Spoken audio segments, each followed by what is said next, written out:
So there's nature and there's the present moment. Here, now, here.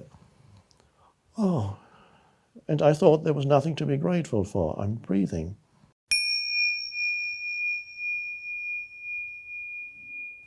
Now, yeah, there may be one or two people being with us here, there,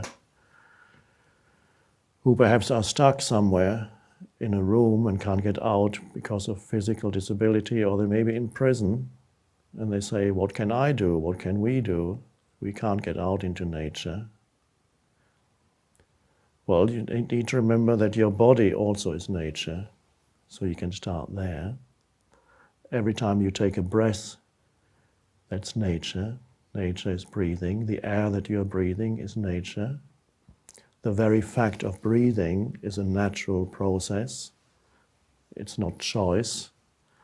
It's done for you. It's not so much that you breathe, although we say, I breathe, but you're not the body breathes. So it's a natural thing that happens. You wouldn't say, I'm beating my heart. You don't do that, but that's the same thing. The body does it. It's a natural process. For some reason we say, I'm breathing, because breathing is semi-voluntary. You can stop it for a while, but not for that long, because if you stop it for too long, nature takes over. And you go, So nature takes, as nature, you live with nature, with your body. So even if you can't get out, you can start by being aware of that level of yourself, the physical level, the natural part of who you are, the body. And not just by saying, okay, I'm looking at my hands or my feet, not just the physical, not the external image of the body, but you can go into the body with your attention, and that's you're in nature. Even if you're in a prison cell, you can do that. And even if there's no opportunity, you might be in an office block in Manhattan, and you look out of the window, and all you have is maybe a little bit of sky. Okay, there's a little bit of nature there, you can look at that. But you have more nature than that in yourself. So as you sat in your office, wherever it is, go within first, be conscious that breathing is happening. The body is breathing. Be conscious also of the preciousness of the air. It's such a precious substance. So to acknowledge that is actually part of what sometimes is called to live in a state of gratitude. Now, some people say, what can I be grateful for? There's nothing in my life that I can be grateful for. Well, are you breathing? Yes. Well, you start there. If you start being grateful for the tiniest things, then gradually that expands, and that shift in consciousness of honoring life, no matter how small it is, the manifestation of life as yourself, by honoring that, gratitude arises, and a totally different state of consciousness then brings about good things. But you have to start with the good that is already there. If you want, there's not enough good in my life, people say, I need more good. Life hasn't given me what I needed. Start with what you have. And the most obvious thing to start with is, I'm breathing. And that's something, it's something very beautiful to feel that you are absorbing this energy that is air, that then merges with your being. It's an amazing thing to honor the process of breath, to honor the fact that you are breathing. And that is, that you can start with that is becoming, honoring the present moment.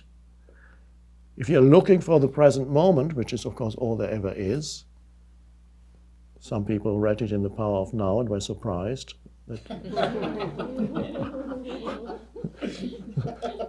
And they're still surprised when I say the present moment is all there ever is in your life. There's nothing, there is no past and future in your experience except when you think about it, but not in your actual experience. Oh, well, yes, it's actually true. The greatest philosopher could come and he could not argue with the fact that you only ever experience the present moment, there is nothing else. The mind asks, well, where is the present moment? Well, start with your breath. That will always take you into the present moment because you're breathing now. And you're only ever taking one breath, this one. All other breaths you either remember or anticipate mentally.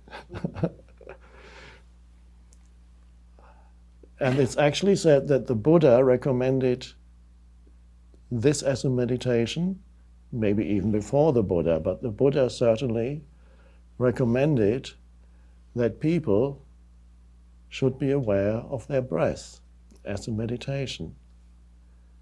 He didn't say, as far as I know, that will take you into the present moment, and he didn't say that will actually stop your mind too. He just said, be aware of your breath.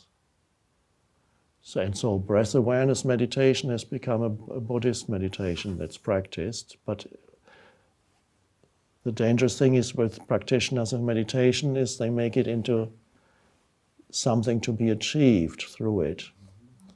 They want to become good at it. You can't become good at one breath.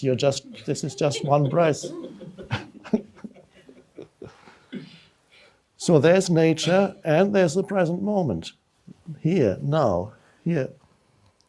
Oh, and I thought there was nothing to be grateful for. I'm breathing, or breathing is happening.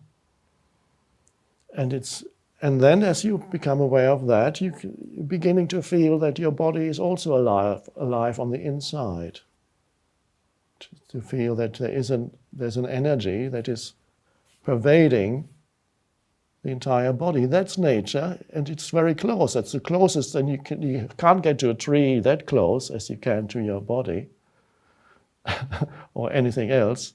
So that's really the closest you can ever get to nature is there in yourself as the physical body. But when you become aware, now this is something for us, for each one of us to do right now, not to do, but to notice. There's no doing as such because we don't have to do anything. You can do, sometimes it helps to move about, to get a little bit of sense that your body is alive. That can help. But you can see the body is alive. Can I feel that? Yes, the breath is happening and there's aliveness in my feet, my hands, my legs. Very subtle at first, but it's there. And there's nature, and that's already a deeper level than what you see. Out in nature, when you look at a tree, you can't, to get deeper than the image of the tree, you have to have gone deeper within yourself so that you can sense the aliveness of the tree. You cannot sense the aliveness of the tree unless you can sense the aliveness in yourself. If you don't sense the aliveness in yourself, you're only approaching the tree with your mind, and your mind might say, oh, that's a nice tree, but you're missing the depth of it. You're missing the fact that there's more here than what the mind tells you there's here. When the mind says there's a tree or a flower or whatever it is, what you're looking at and call a tree and then believe that the word that you have attached to it is actually describes its reality. No, it's a label, it's an abstraction that you put onto this thing that you cannot really understand. It's a vitally alive, mysterious being with great depth. As much depth as you, because all life forms are connected and come out of the one source of life. So you're beginning to go to feel that when you feel the aliveness of the inner body. It's not quite the deepest source yet, but you're going towards the non-physical, the life energy that comes from the source. So connecting with yourself through breath and feeling the inner body is part of connecting with nature.